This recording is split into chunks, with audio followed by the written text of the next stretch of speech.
So last week we had a rather weak performance from the UK, US and European equity markets. We had the FTSE closing down 3% on the week, which was the worst performance that we've seen over the course of a week since November of last year. The main reasons for this were led by continuing concerns about Cyprus, Portugal, sabre-rattling warmongering from North Korea, as well as poor non-farm payrolls to finish off the week on Friday.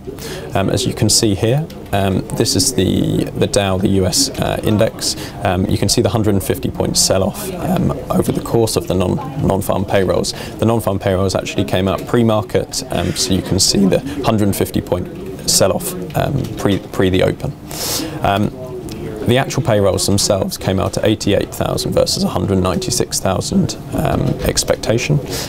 You can see this is trending back towards the lows that we've seen since 2011-2012. Just moving on to other features of the week, and actually specifically for dollar yen, the next chart over the weekend just gone. Since the election of the new leaders and the new central bankers, there's been a marked deflation prevention or fighting deflation plan that's been implemented by them, and what this has caused is a marked devaluation in the currency.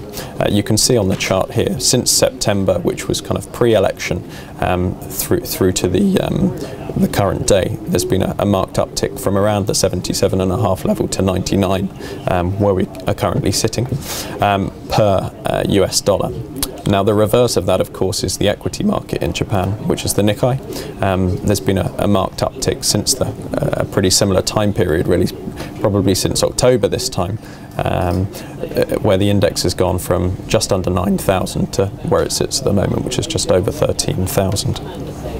Now, just moving back to the UK, just looking at other things that happened last week on the corporate side, EasyJet, which has been a pretty staunch performer, had its trading update out last week, as I said, and they reported an expectation for worse capacity growth, however an improvement in revenues per seat.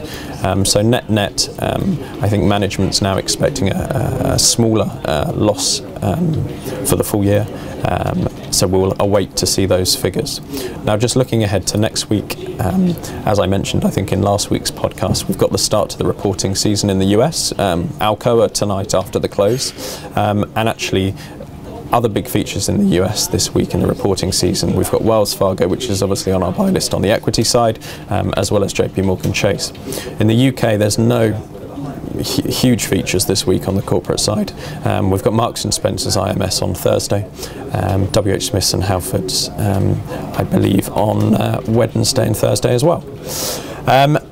Just in terms of our research department this week, they issued a switch recommendation on the fund side. They have issued a sell recommendation on Pictet and a buy recommendation for Fundsmith Equity Fund.